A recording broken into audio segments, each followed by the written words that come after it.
of elections, as not just India, but several other countries, including the United States, are set to hold elections. By year-end, countries accounting for over 60% of the world's economic output would have voted.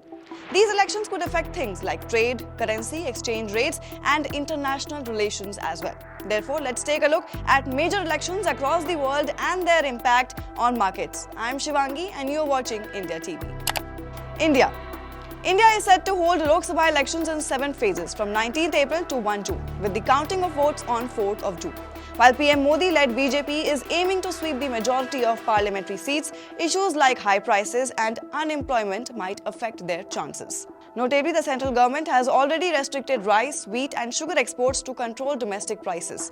However, a shift back to fiscal populism risks extending India's already wide fiscal deficit, which might lead to more borrowing. According to the IMF, public debt could hit 82.3% by 2024 to 25. Then comes United States. Republican Donald Trump will face Democrat President Joe Biden in the presidential election scheduled for November 5, and the results could reverberate across everything from international trade to emerging market debt. The Biden re-election campaign is grappling with voter concerns about the economy despite job growth and strong GDP growth. Now with Trump in opposition, much is at stake globally, including aid for Ukraine if Trump is re-elected. Not only this, Trump has floated the idea of a 10% universal import tariff and levies of 60% or more on China. EU policymakers are concerned he could reimpose tariffs on imports of European steel and aluminium, which have been suspended by Biden.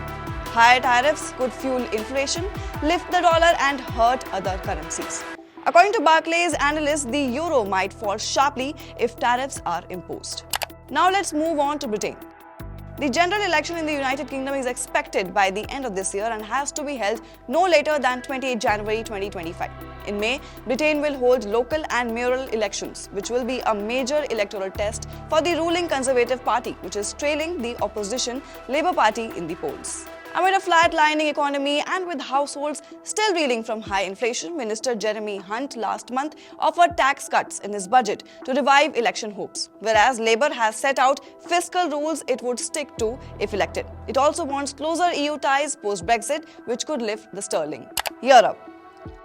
Several European countries are having elections where nationalist parties might gain more support.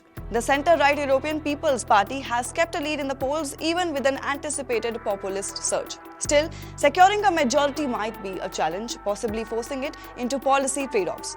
Support for Ukraine and climate policy are in focus. So as you can see, major democracies around the globe are holding elections this year, and each one of them could mean big changes for the market. What are your views on the same?